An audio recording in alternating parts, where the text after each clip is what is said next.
چڑھتے ہیں اس روز نازل ہوگا جس کا طول 50,000 برس ہوگا، تو تم کافروں کی باتوں کو حوصلے کے ساتھ برداشت کرتے رہو۔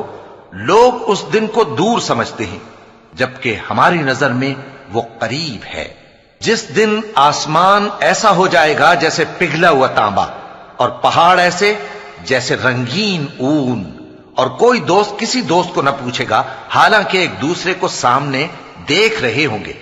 اس روز گناہگار چاہے گا کہ کسی طرح اس دن کے عذاب کے بدلے میں سب کچھ دے دے، یعنی اپنے بیٹے اور اپنی بیوی اور اپنے بھائی اور اپنا خاندان جس پہ وہ رہتا تھا، اور جتنے آدمی زمین پر ہیں غرض سب کو دے ڈالے، پھر اپنے آپ کو عذاب سے چھڑا لے۔ لیکن ایسا ہرگز نہیں ہوگا۔ وہ بھڑکتی ہوئی آگ ہے، کھال ادھیڑ کر کلیجہ نکال لینے والی۔ وہ ان لوگوں کو اپنی طرف بلائے گی جنہوں نے دین حق سے اعراض کیا اور منہ پھیر لیا، اور مال جمع کیا پھر سینت سینت کر رکھا۔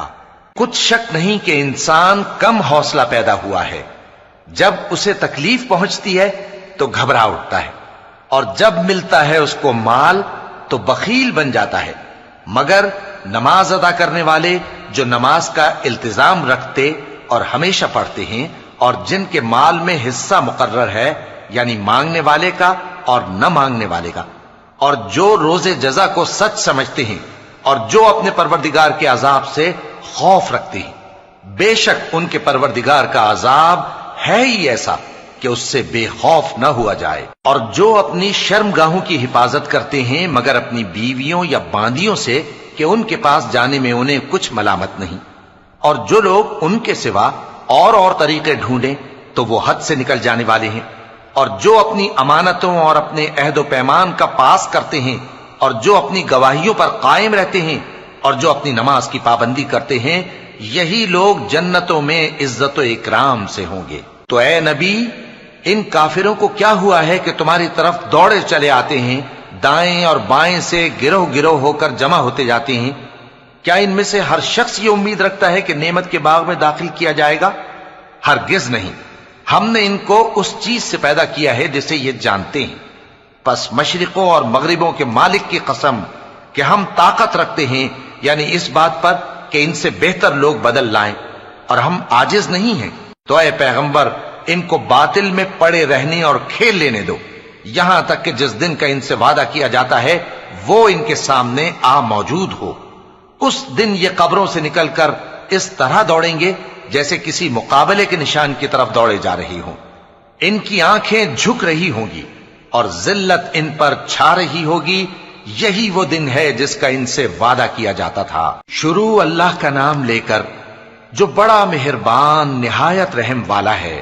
ہم نے نوح کو ان کی قوم کی طرف بھیجا کہ پیشتر اس کے کہ ان پر درد دینے والا عذاب واقع ہو، اپنی قوم کو خبردار کر دو۔ انہوں نے کہا کہ بھائیو، میں تم کو کھلے طور پر خبردار کرتا ہوں کہ اللہ کی عبادت کرو اور اس سے ڈرو اور میرا کہا مانو، وہ تمہارے گناہ بخش دے گا اور موت کے وقت مقرر تک تم کو مہلت عطا کرے گا۔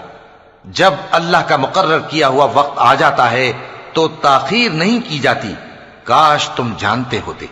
جب لوگوں نے نہ مانا تو نوح نے اللہ سے عرض کی کہ پروردگار، میں اپنی قوم کو رات دن بلاتا رہا لیکن میرے بلانے سے وہ اور زیادہ گریز کرتے رہے۔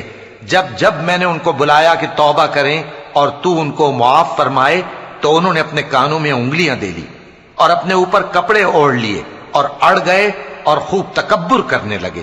پھر میں ان کو بلند آواز سے بھی بلاتا رہا، پھر علانیہ بھی اور رازداری سے بھی سمجھاتا رہا۔